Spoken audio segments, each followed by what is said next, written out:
मिश्रीपुर गांव की मिट्टी में एक अजीब सा सुकून था। इस गांव के एक पुराने बरगद के नीचे सजता था दो अकेली बहनों का छोटा सा ठेला। स्वर्गीय करमू हलवाई के गुजर जाने के बाद उनकी दोनों बेटियां कोमल और सारा अकेली रह गई थी, पर उनका स्वाभिमान आज भी जिंदा था। माता पिता के साए के उठ जाने के बाद कोमल ने अपनी छोटी बहन सारा को बिल्कुल एक माँ की तरह अपने कलेजे से लगाकर पाला था। जहाँ सारा हर आहट से सहम जाने वाली एक मासूम कली थी, वही कोमल इस बेरहम दुनिया के सामने एक चट्टान की तरह निडर और दिलेर बनकर खड़ी रही। ये लीजिए काका, गरम गरम जलेबी खाएंगे तो उंगलियां चाटते रह जाएंगे। अगली बार आएंगे तो लड्डू भी चखाऊंगी। ग्राहक खुश होकर बोलता है। वाह बेटी, तेरे हाथ के स्वाद में तो जादू है। करमू के गुजर जाने के बाद उसकी मिठाइयों का स्वाद आज भी जिंदा है। खुदा तुम दोनों बहनों को हमेशा खुश रखे। कोमल मुस्कुराते हुए बोलती है। शुक्रिया काका, ये आप सबका प्यार ही है जो हमें रोज यहाँ खड़ा होने की हिम्मत देता है। बस दुआओं में याद रखना। पर जहाँ खुशियाँ होती हैं, वहाँ दुश्मन पहले से जाल बिछाकर बैठा होता है। दो बहनों की इस छोटी सी दुनिया को उजाड़ने के लिए गांव का लालची मुखिया उनके ठेले पर आ धमका। मुखिया चिल्लाते हुए बोलता है। अरे ओए हलवाई की बच्चों, बंद करो ये धंधा। 2 दिन बचे हैं बस। अगर 20,000 रुपया मेरे हाथ में नहीं आया तो मकान खाली कर देना। सारा डरते हुए बोलती है। मुखिया जी, हमारे पिता करमू हलवाई का आखिरी निशान है वो मकान। प्लीज उसे मत छीनिए। हम आहिस्ता आहिस्ता आपका पूरा कर्जा चुका देंगे। आहिस्ता आहिस्ता? अबे ये कोई सरकारी बैंक नहीं है। मुझे 2 दिन में पैसा चाहिए, नहीं तो वहाँ मेरा नया गोदाम बनेगा। कर्जा लिया है तो चुकाएंगे भी मुखिया जी, पर अपनी इस उंगली को थोड़ा नीचे रखिए। हम यहाँ मेहनत करते हैं, किसी के आगे भीख नहीं मांगते। कबड्डी कबड्डी कबड्डी। प्रधान जी, ये लड़की तो मिर्ची है, मिर्ची। इसको तो जेल भेज दो या इसका झाड़ू बना दो। अबे चल हट पागल। चलो रे रमेश, देखते हैं इनका घमंड कब तक टिकता है। कोमल और सारा के सिर से माँ का साया तो बचपन में ही उठ गया था। पिता करमू हलवाई ने ही उन्हें पाल पोस कर बड़ा किया, लेकिन कुछ महीने पहले करमू गंभीर रूप से बीमार हो गया। पिता के इलाज के लिए दोनों बहनों ने मजबूरी में गांव के मुखिया से 20,000 रुपए कर्ज लिए उन्हें शहर के बड़े अस्पताल ले गई। मगर तमाम कोशिशों के बाद भी करमू ठीक ना हो सका और अपनी बेटियों को इस बेमुरौवत दुनिया में अकेला और कर्जदार छोड़कर चल बसा।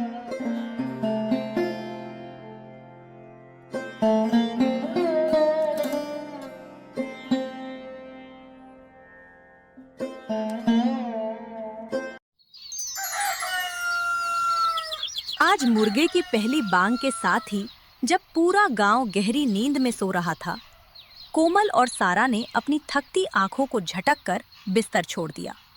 आज उन्हें रोज से जल्दी उठना था, क्योंकि सर पर मुखिया के कर्जे का बोझ था।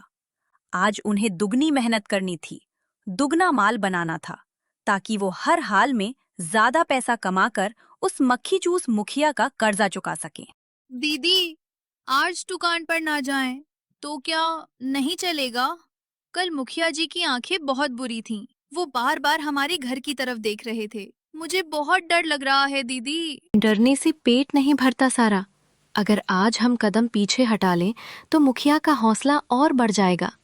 वो तो ताक में बैठा है कि कब हम हार माने और वो हमारे इस छोटे से मकान पर कब्जा कर ले। ये हमारे अब्बा की आखिरी निशानी है। इसे मैं मुखिया के हाथों में कभी नहीं जाने दूंगी। हमें दुगनी मेहनत करनी होगी सारा, अपनी छत बचाने के लिए। आसमान पर अभी सूरज की पहली किरण भी नहीं फूटी थी कि दोनों बहनें जलेबी की परात और दुकान का सारा सामान अपने पुराने लकड़ी के ठेले पर लाद कर आगे बढ़ गईं। आज उन्होंने ज्यादा मुनाफा कमाने के लिए जलेबी के साथ साथ और भी कई तरह की मिठाइयां बनाई थी।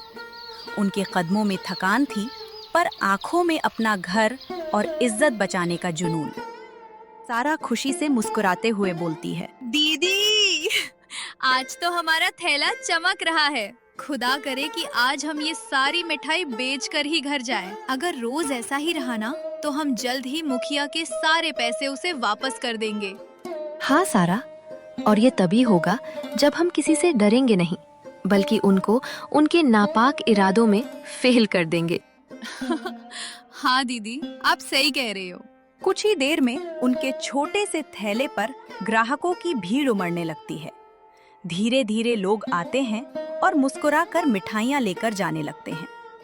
कोमल और सारा के चेहरों पर अभी सुकून आया ही था कि अचानक माहौल बदल जाता है। मुखिया का वही खास चमचा और गांव का सबसे बड़ा हलवाई जग्गू उनकी तरफ बढ़ते हुए दिखाई देते हैं। जग्गू हलवाई आते ही जोर से चिल्लाकर बोलता है, भागो यहाँ से सब। किसी ने अगर इन लड़कियों के थैले से एक जलेबी भी खाई तो मुझसे बुरा कोई नहीं होगा। चलो हटाओ ये कचरा यहाँ से। जग्गू की धमकी सुनकर थैले पर खड़े ग्राहक डर जाते हैं। लोग आपस में कानाफूसी करते हुए मिठाई लिए बगैर धीरे धीरे वहां से खिसकने लगते हैं। देखते ही देखते थैला एक बार फिर पूरी तरह सुनसान हो जाता है। जग्गू काका, आप हमारे ग्राहकों को क्यों भगा रहे हो? हमने आपका क्या बिगाड़ा है? हम तो छोटे से थैले पर बेचते हैं। तुम दोनों ने मेरा धंधा खराब कर रखा है। पूरे गांव के लोग मेरी बड़ी दुकान छोड़कर तुम्हारे इस टूटे फूटे थैले पर आते हैं। मुखिया जी का हुक्म है, ये थैला अभी बंद होगा। जग्गू का गुंडा आगे बढ़कर जलेबी की परात पलटने लगता है।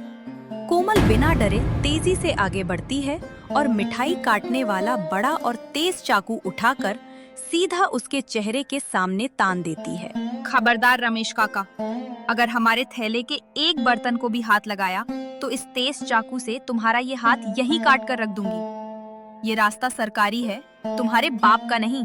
रमेश डर से कांपते हुए और झूठी हंसी हंसते हुए, कबड्डी कबड्डी कबड्डी, मैं तो बस मिठाई खाने आ रहा था।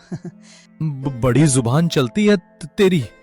आज तो तुम बच गई, पर याद रखना तुम दोनों जल्द ही इस गांव की सड़क पर भीख मांगोगी। चलो रे।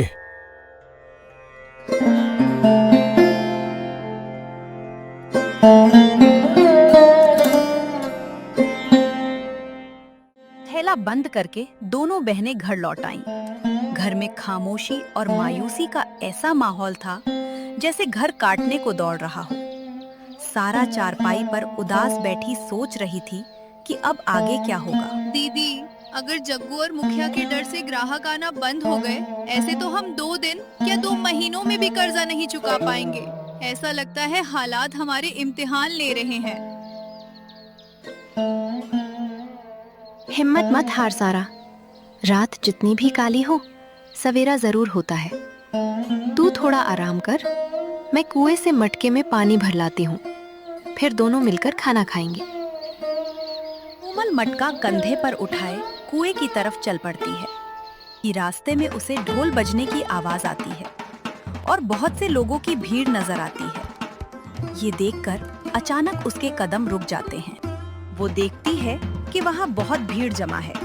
स्टेज पर मुखिया कुर्सी पर बैठा पान चबा रहा है। उसके ठीक बगल में शहर से आया एक रोबदार सूट बूट पहना बड़ा बिजनेसमैन बैठा है, जो इस मुकाबले का स्पॉन्सर है। रमेश पीछे खड़ा मक्खियां उड़ा रहा है। अनाउंसर ढोल बजाता है। सुनो सुनो सुनो, मिश्रीपुर गांव के भाइयों और बहनों, इस साल हमारे सालाना मेले में सबसे बड़े मिठाई मुकाबले का आयोजन किया जा रहा है।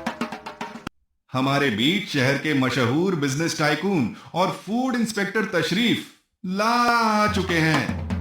जो भी हलवाई अपने हुनर से सबसे लजीज और शाही मिठाई बनाकर शहर से आए इन बड़े साहब का दिल जीतेगा, उसे साहब के हाथों 50,000 रुपए का नकद इनाम और सरकारी ट्रॉफी दी जाएगी। 50,000 रुपए? अगर ये मुकाबला मैं जीत गई तो मुखिया का 20,000 का कर्जा भी उतर जाएगा और हमारा घर भी बच जाएगा। पिताजी की सिखाई हुई शाही खीर हमारी किस्मत बदल देगी। अब हारना मंजूर नहीं। कोमल खुशी से फूली न समाती हुई खाली मटका लेकर घर में दाखिल होती है। सारा उसे बिना पानी के खाली हाथ लौटते देखकर हैरान हो जाती है। दीदी, आप तो कुएं से पानी भरने गई थी, ये खाली मटका लेकर इतनी जल्दी वापस क्यों आ गई? सब खैरियत तो है ना? सारा, खुदा ने हमारी फरियाद सुन ली है। मैदान में बहुत बड़ा ऐलान हुआ है। हमारे गांव के मेले में सबसे बड़ा मिठाई मुकाबला होने जा रहा है। शहर से बड़े साहब आए हैं और गांव का हर हलवाई इसमें हिस्सा लेगा। लेकिन दीदी, इस मुकाबले से हमारा क्या फायदा? हम तो पहले ही मुखिया के कर्जे में डूबे हुए हैं। उसी कर्जे का हल निकल आया है सारा। जो भी ये मुकाबला जीतेगा उसे पूरे 50,000 रुपए का नकद इनाम और ट्रॉफी मिलेगी। हम दोनों भी इस मुकाबले में हिस्सा लेंगे और पिताजी की सिखाई हुई मशहूर शाही खीर बनाएंगे। 50,000 रुपए? वाह दीदी, अगर हम ये जीत गए तो मुखिया का 20,000 का कर्जा भी उतर जाएगा और हमारा घर भी बच जाएगा। अब हम जरूर जीतेंगे। जुल्म के अंधेरे के बाद उम्मीद की एक किरण नजर आ चुकी थी। 50,000 का इनाम इन बहनों के लिए सिर्फ एक रकम नहीं, बल्कि उनकी आजादी और इज्जत का रास्ता था। 50,000 के इनाम और शाही ट्रॉफी का ऐलान होते ही मुखिया और जग्गू के दिमाग में लालच का भूत सवार हो चुका था। दिन के उजाले में ही एक सुनसान रास्ते पर दोनों बहनों को बर्बाद करने की खौफनाक साजिश तैयार की जा रही थी। अरे जग्गू, अभी अभी मेरे दिमाग में एक खौफनाक बात आई है। उन दोनों जलेबी की बच्चियों ने अगर इस मुकाबले में हिस्सा ले लिया तो हमारे सारे अरमानों पर पानी फिर जाएगा। कैसे हिस्सा लेंगी मुखिया जी?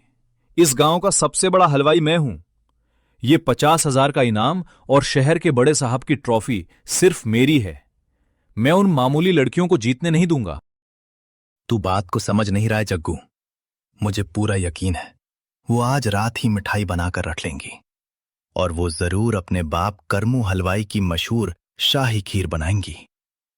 उस खीर का स्वाद ऐसा है कि जो एक बार चखे वो उनका दीवाना हो जाए। अगर वो स्टेज तक पहुंच गईं तो कर्जा भी चुका देंगी और वो मकान भी हमारे हाथ से निकल जाएगा। नहीं, ऐसा हरगिज नहीं होने दूंगा। मुखिया जी, हमें कुछ ऐसा करना होगा कि वो मुकाबले में आने के लायक ही ना रहें।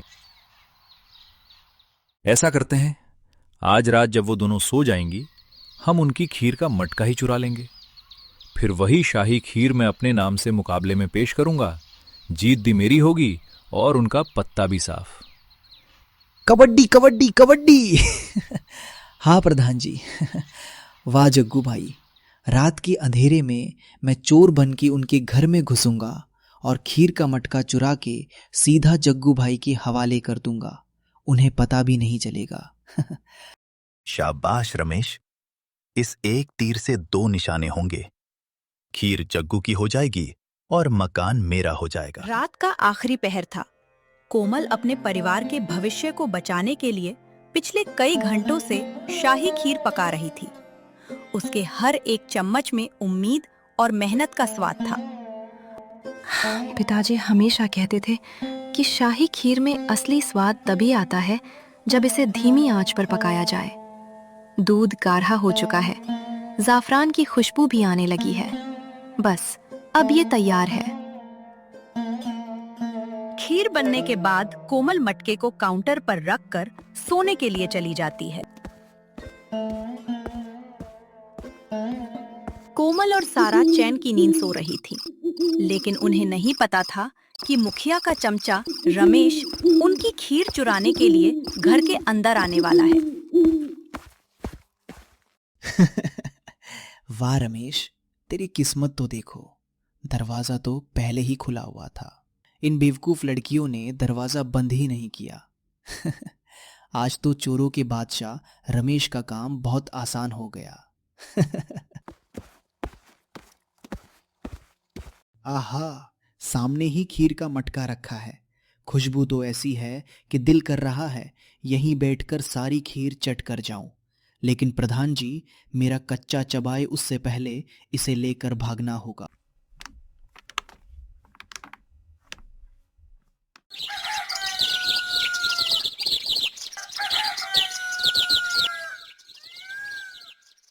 रात का अंधेरा छटा और सुबह की पहली किरण के साथ ही सारा किचन में दौड़ी चली आई। उसके चेहरे पर खुशी थी, पर सामने का नजारा देखकर उसके पांवों तले जमीन निकल गई। किचन का काउंटर खाली था। सारा खीर का मटका गायब देखकर डर जाती है और चिल्लाने लगती है। कोमल दीदी जल्दी आओ, अनकांड हो गया दीदी। हमारी पूरी रात की मेहनत, हमारा ख्वाब सब चोरी हो गया। काउंटर पर खीर का मटका नहीं है, कोई उसे उठाकर ले गया। अब हम मुकाबले में क्या लेकर जाएंगे? सब खत्म हो गया दीदी, हम बर्बाद हो गए। कोमल किचन में आती है, बिल्कुल सुकून से चलते हुए। सारा, चुप हो जा और पहले अपने ये फेक आंसू पोंछ। रोना कमजोरी की निशानी है और मेरी बहन इतनी कमजोर नहीं हो सकती कि एक मटके के लिए सुबह सुबह गांव सिर पर उठा ले। मैंने तुझसे कल ही कहा था ना, तू बस अपनी इस बड़ी बहन पर भरोसा रख और हौसला रख, कुछ बर्बाद नहीं हुआ। दीदी, आप इतने सुकून से कैसे बात कर रही हैं? मुझे समझ नहीं आ रहा, आपको इस वक्त हंसी कैसे आ रही है? वहाँ हमारी खीर चोरी हो गई, पिताजी की आखिरी निशानी चोरी हो गई, और आप कह रही हो हौसला रखो। हम उस मेला में खाली हाथ जाएंगे तो पूरा गांव हमारा मजाक उड़ाएगा। लोग कहेंगे करमू हलवाई की बेटियां डर कर भाग गईं। मुखिया और वो घमंडी जग्गू हमारी तबाही पर तालियां बजाएंगे। दीदी, कोमल अचानक जाती है और किचन के कोने से एक मटका उठा लाती है। हम खाली हाथ नहीं जाएंगे सारा, तू रोना बंद कर, ये मटका उठा और फौरन मेरे साथ चलने की तैयारी कर। हैं? पीला मटका? पर दीदी, हमारी पूरी रात की मेहनत तो उस लाल कपड़े वाले मटके में थी ना, जो काउंटर पर रखा था, और अब वो काउंटर खाली है, वहाँ कुछ भी नहीं है। फिर आप इस नए मटके को लेकर कहाँ चलने की बात कर रही हैं? इसमें ऐसा क्या है? हम मुकाबले में बिना किसी मिठाई के ये खाली मटका लेकर जाएंगे क्या? लोग क्या कहेंगे हमारे बारे में? दीदी, कौन क्या कहेगा, इसकी फिक्र तू मुझ पर छोड़ दे। इस मटके में क्या है और काउंटर से सब कहाँ गया, ये सारे सवाल अभी मेला में चलकर ही हल होंगे। तू बस अपना चेहरा साफ कर और जल्दी से तैयार हो जा। अभी वहाँ चलकर खुद देखना कि मेला में किस तरह का नजारा बनता है जब सब लोग स्टेज पर इकट्ठा होंगे। आज मेला में बहुत कुछ बदलने वाला है, जल्दी कर, अब देर मत कर। कोमल इतना कहकर तेजी से किचन से निकल जाती है। सारा वहाँ अकेली हैरान परेशान खड़ी रह जाती है। उसे कुछ समझ नहीं आता कि आखिर ये सब क्या हो रहा है।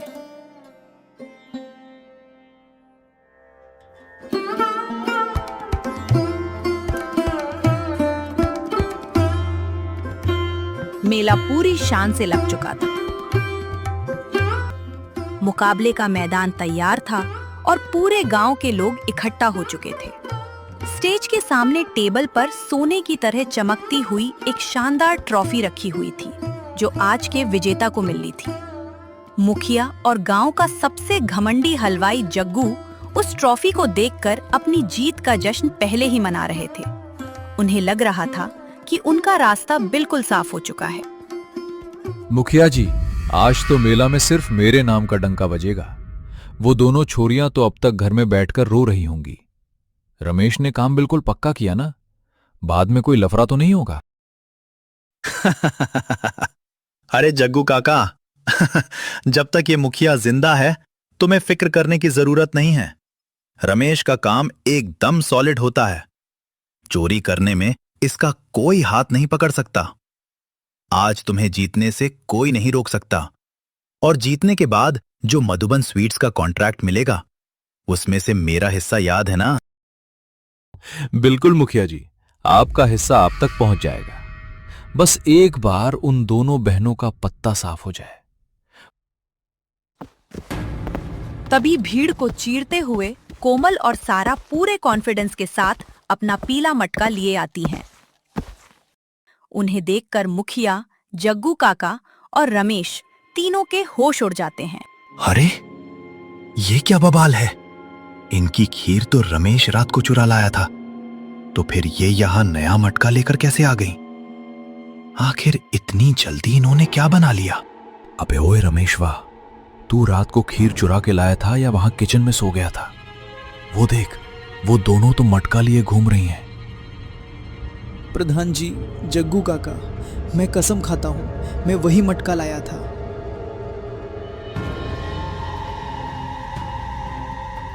फैसले की घड़ी आ चुकी थी। गांव के बाकी सभी हलवाइयों की मिठाइयां चेक की जा चुकी थी और अब आखिरी मुकाबला जग्गू और कोमल सारा के दरमियान था। कोमल, तुम्हारी मिठाई कहाँ है? पहले तुम अपनी मिठाई पेश करोगी या जग्गू हलवाई अपनी खीर पेश करेंगे? जज साहब, हमारी मिठाई से पहले मैं चाहती हूँ कि हमारे गांव के मशहूर जग्गू काका की बनाई हुई मिठाई चेक की जाए। ये मुखिया जी के भी खास हैं, इसलिए पहला हक उनका बनता है। हाँ हाँ, क्यों नहीं जज साहब। ये रही मेरी सबसे खास शाही खीर। इसको खाते ही आप और ठाकुर साहब उंगलियां चाटते रह जाएंगे और शहर का कॉन्ट्रैक्ट मेरे नाम कर देंगे।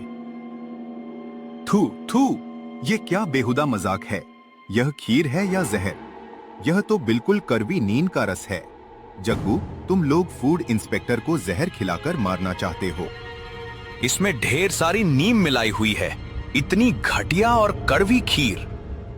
जग्गू, तुम्हारा धंधा अभी के अभी बंद करवाना पड़ेगा। जेल भेजो इसको। ये हलवाई नहीं, ये तो जहर बांट रहा है मेला में।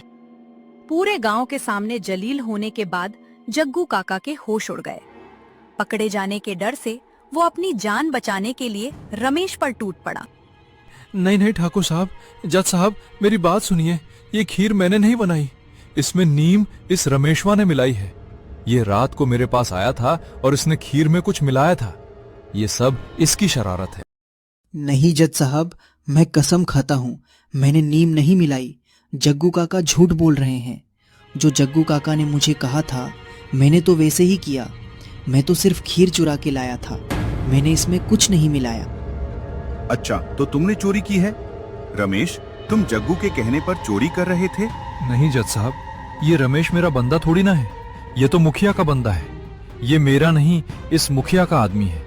ये सारा प्लान इस मुखिया का ही था। इसने ही मुझे कहा था कि कर्मू की बेटियों को हरा नहीं सकते, इसलिए उनकी खीर चुरा लेते हैं। सारा का सारा प्लान इस मुखिया का ही था। अबे ओए जग्गू काका, अपने आप को बचाने के लिए मुझे फंसा रहा है। प्लान तेरा था। चुप करो तुम तीनों चोर।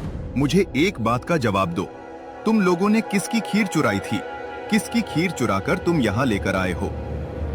मुखिया, जग्गू काका और रमेश तीनों घबराकर बिल्कुल चुप हो जाते हैं।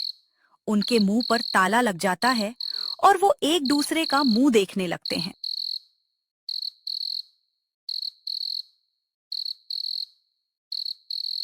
जज साहब, ये अब क्या सच बताएंगे? इनका झूठ और चोरी पकड़ी गई है।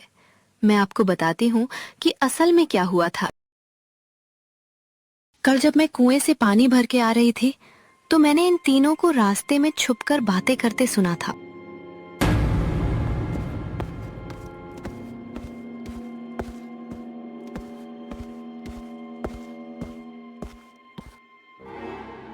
शाबाश रमेश, इस एक तीर से 2 निशाने होंगे। खीर जग्गू की हो जाएगी और मकान मेरा हो जाएगा।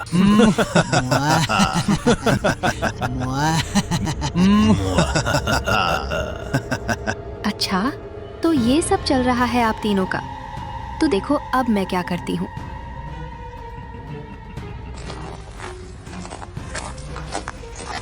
मैंने रात को नीम का रस निकालकर उस खीर में मिला दिया जो मैंने जानबूझकर काउंटर पर रखी थी, और अपनी असली शाही खीर को अलग छुपा के रख दिया था। कोमल और सारा को डराने धमकाने और चोरी के आरोप में पुलिस उन तीनों बदमाशों को हिरासत में लेकर चली जाती है। दूसरी तरफ कोमल और सारा अपनी असली शाही खीर का जादू बिखेर कर ये मुकाबला अपने नाम कर लेती है। उनके इस बेमिसाल स्वाद से प्रभावित होकर इस कंपटीशन के स्पॉन्सर विक्रम प्रताप उन दोनों को शहर की सबसे बड़ी और मशहूर बेकरी मधुबन स्वीट्स में बतौर मैनेजर रख लेते हैं। कोमल और सारा ने अपनी होशियारी और हाथ के स्वाद से न सिर्फ गांव के चोरों को सबक सिखाया, बल्कि अपनी किस्मत खुद बदल दी। अब उनकी जिंदगी में लालच की कड़वाहट नहीं, सिर्फ मिठास थी।